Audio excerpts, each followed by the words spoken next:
સ્વામિનારાયણ ભગવાને સ્વહસ્તે શિક્ષાપત્રીની રચના કરી, તો એનો હેતુ શું હતો?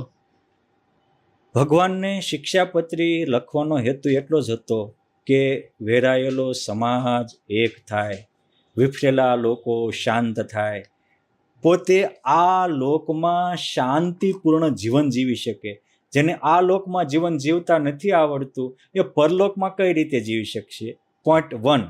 પોઈન્ટ 2 કે ઋષિ મુનિઓના અનેક ગ્રંથો છે, એમાં આજે શોર્ટનો જમાનો છે, એટલે સમાજને ખબર નહોતી કેમ જીવવું કોમ ન જીવવું. એટલે ભગવાન સ્વામિનારાયણ જીવન મૂલ્યો આપ્યા છે કે બાપ, ક્યારે તમારે અપમાનો ન કર્તવ્યમ ગુરુણામ ચ વરીયશામ લોકે પ્રતિષ્ઠિતાનામ ચ વિદુષામ શસ્ત્ર, આનો કોઈનો અપવાદ ન કરવો, કોઈ રાજકીય કે મહાપુરુષો સાથે વાદ વિવાદ ન કરવો, વ્યસન ન કરવું, વિચાર ન કરવો, જુગાર ન રમવો, ચોરી ન કરવી, હિંસા ન કરવી, ક્યારે આત્મહત્યા ન કરવી, અળગણ પાણી ન પીવું. આ બધા જે જીવન મૂલ્યો છે એ ટૂંકમાં પ્રજા સમજી શકે અને એને ફોલો કરી અને આ લોકમાં પણ સુખી શકે. શિક્ષાપત્રી માત્ર ભગવાનને મોક્ષ માટે જ નથી લખી.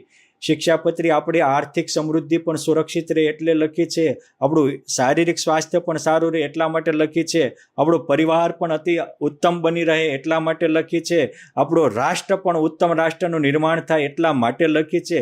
જેમ ભગવાન સ્વામિનારાયણ સર્વોપરી ભગવાન હતા, એમ શિક્ષાપત્રી એ સર્વાંગી છે અને સર્વ જીવ હિતાવહ છે. અને કરોડોના કલ્યાણ માટે આ ગાગરમાં સાગરના ન્યાયે શિક્ષાપત્રીની રચના પુરુષોત્તમ નારાયણે કરી છે. ઓકે. શિક્ષાપત્રી ઉપર ઘણા પ્રશ્ન ઉઠાવે છે કે ભગવાને તો એવું લખ્યું છે કે હું શ્રી કૃષ્ણનું ધ્યાન કરું છું, તો એ ભગવાન ક્યાંથી થઈ ગયા? એની માટે મારે ખુલાસો કરવો છે કે શિક્ષાપત્રી તો ભગવાન સ્વામિનારાયણે 1882 વસંત પંચમીએ લખી. ભગવાન સ્વામિનારાયણ તો જે દિવસે લોજમાં આવ્યા ને તે દિવસે ભુજથી રામાનંદ સ્વામી આ પુરુષોત્તમ નારાયણ સાહેબ ઘોષણા કરી દીધી હતી. અને સ્વામિનારાયણ ભગવાન ગાદીએ બેઠા એના 45મા દિવસે સ્વામિનારાયણ મહામંત્ર આપી, કારણ કે ગાદીએ બેઠા અને 31મા દિવસે રામાનંદ સ્વામી અક્ષરવાસી થયા. 14મા દિવસે સ્વામિનારાયણ મહામંત્ર ઘોષિત કર્યો અને સમાધિનિષ્ઠ સંતો એ બધા જ ભગવાન સ્વામિનારાયણનું વ્યક્તિત્વ જોઈને ખેંચાઈ આવ્યા હતા. ગોપાળાનંદ સ્વામીને પૂર્વાશ્રમમાં જ તે ઠેર ઠેર એની માટે લખાણું છે કે ભેરું બની ભગવાન શામળિયો નિત નિત રમવા આવે. અને આજે એ શામળિયાજીના મંદિરના ચોપડામાં પણ આ ઘટના લખાયેલી છે. રોજ ભગવાન એના હારે રમવા આવતા, તેને ભગવાનની શું જરૂર હતી? તો કે એ આ ભગવાનના કારણ હતા, એટલે અનંત શક્તિના ધારણ અને અનંતના કારણ પરમાત્માને માનીને એ ભગવાન પાસે આવ્યા હતા. નગર ભગવાન તો એને દર્શન દેતા જ. અને આવા એક નહીં, પુરુષોત્તમ નારાયણના પરમહંસોને કેટલા સાક્ષાત્કારી હતા, અને સાક્ષાત્કારી એ પુરુષોત્તમના પરમહંસ થયા. એ જ સ્વામિનારાયણ ભગવાનનું ભગવાનપણું સાબિત કરી બતાવે છે. પોઈન્ટ 2 કે કલ્યાણ પરમાત્માના આશ્રયથી થાય.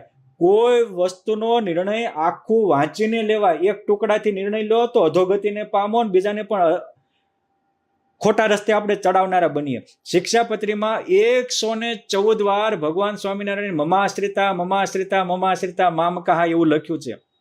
તો આશરો એક પુરુષોત્તમ નારાયણનો થાય અને ભગવાન વારે એમ કહે છે કે મારા આશ્રિત એ જ બતાવે છે કે હું પુરુષોત્તમ છો, મારા આશ્રિત આ તમે હું કેમ કરશો, હું તમારો બેડો પાર કરીશ. અને એટલે તો એને કીધું કે મારી શિક્ષાપત્રી પ્રમાણે રહેશે અને ધર્મ અર્થ કામ ને મોક્ષ ચારે પુરુષાર્થની સિદ્ધિ થશે અને મનોવાંછિત પણ ફળ મળશે. કેમ છે પુરુષોત્તમ નારાયણ હતા ને એના દાતા હતા એટલે એ આપી શકે. એટલે શિક્ષાપત્રીનો આ પોઈન્ટ પણ બધાએ સમજવા જેવો છે.